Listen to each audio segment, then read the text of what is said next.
I was appointed as Goodwill Ambassador for UN Women 6 months ago.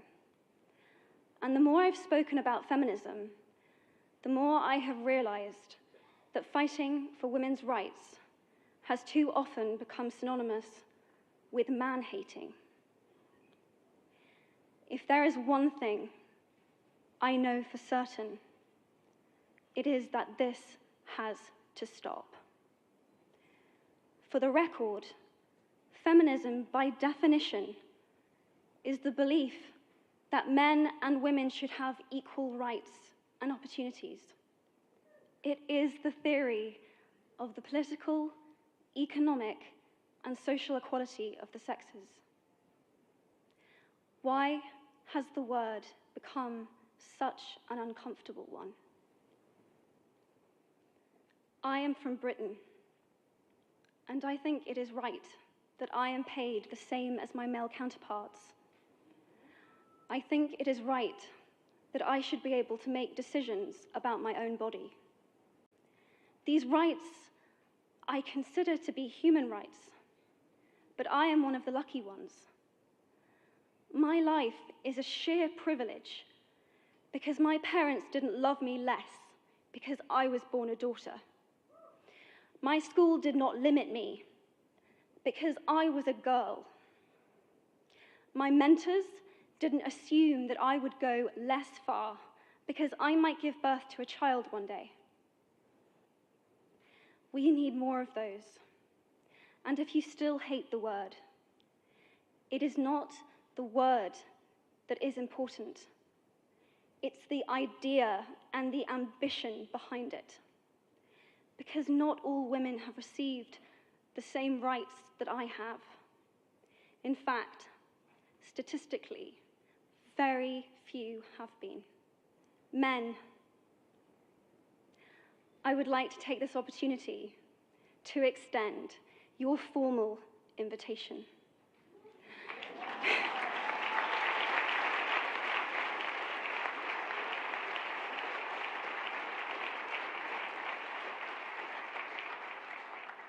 Gender equality is your issue too.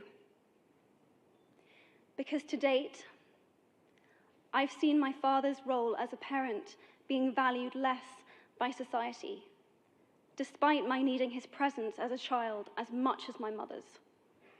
I've seen young men suffering from mental illness, unable to ask for help, for fear it would make them less of a man, or less of a man.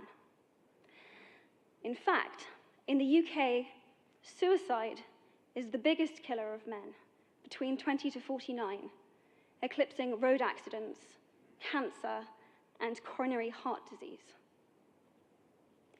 I've seen men made fragile and insecure by a distorted sense of what constitutes male success. Men don't have the benefits of equality either. We don't often talk about men being imprisoned by gender stereotypes, but I can see that they are. If men don't have to control, women won't have to be controlled. Both men and women should feel free to be sensitive. Both men and women should feel free to be strong. It's about freedom. I want men to take up this mantle so that their daughters, sisters, and mothers can be free from prejudice, but also so that their sons have permission to be vulnerable and human too. Reclaim those parts of themselves they abandoned, and in doing so, be a more true and complete version of themselves. All I know is that I care about this problem, and I want to make it better. And having seen what I've seen, and given the chance, I feel it is my responsibility to say something.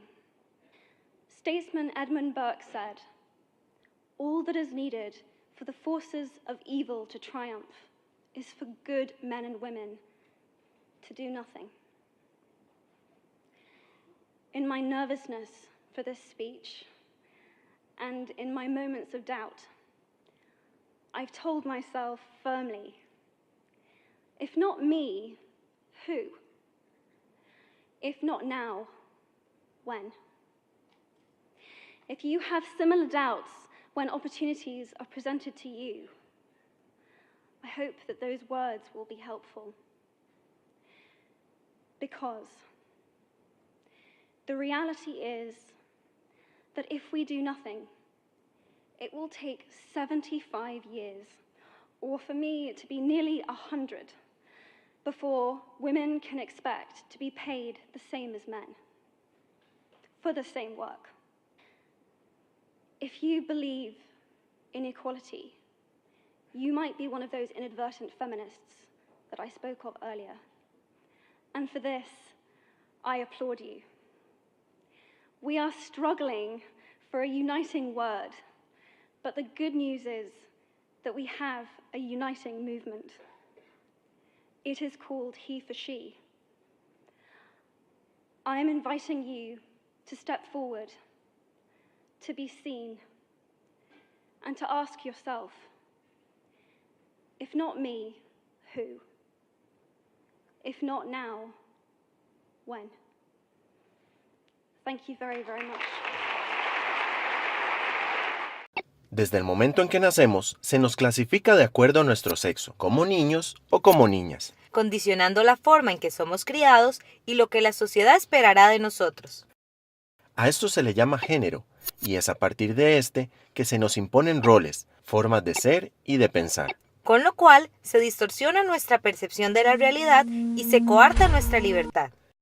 Entonces nos definen los colores que nos deben gustar, Nuestros juguetes e intereses, la forma de expresar emociones, e incluso qué debemos estudiar y en qué trabajar, y nuestro rol dentro del hogar. se nos impone que los hombres debemos ser fuertes y poderosos, y ellas frágiles, tiernas y dependientes. Que debemos de hacerles caso, pues los hombres son más racionales, mientras que nosotras somos muy emocionales. Y que buscar el placer sexual es algo positivo si sos hombre. Y prohibido si sos mujer. Lamentablemente, nuestra sociedad sigue promoviendo muchas ideas, actitudes, conductas y prácticas sociales que otorgan mayores privilegios a los hombres y a lo masculino, mientras discrimina a las mujeres y a lo femenino. Así, participamos de una cultura que ve muy natural, por ejemplo, que solo las mujeres tengan la responsabilidad de cuidar a los hijos e hijas, de atender las tareas del hogar y de responsabilizarse por la unión familiar. En la que el sexo de una persona determina sus oportunidades laborales, así como su salario. En la que se valora a las mujeres por su apariencia física. Y en la que cada año miles de mujeres son víctimas de violencia sexual, física, emocional y patrimonial. Incluso, muchas son asesinadas por el solo hecho de ser mujeres. También nos han dicho que solo es aceptable comportarse como hombre si mi sexo biológico es masculino, o como mujer si es femenino. Aún no hemos comprendido ni aceptado que existen personas que viven, se expresan, sienten y se relacionan de la forma en la que se perciben y quieren. Lo cierto es que todas las personas tenemos los mismos derechos y deberes, y merecemos las mismas oportunidades. Eso es lo que busca el feminismo, sencillamente igualdad para vos y para mí. No es equiparable al machismo, como muchos piensan. Machista es la persona que piensa que los hombres son mejores que las mujeres. El machismo causa violencia. Feministas somos quienes pensamos que hombres y mujeres tenemos igual valor, quienes pensamos que los hombres también podemos atender el hogar, y a los hijos e hijas, a las personas con discapacidad y a las personas adultas mayores. Que todos y todas tenemos derecho a expresar nuestras emociones. Y que acabar con la discriminación y todo tipo de violencia es algo que juntos podemos lograr.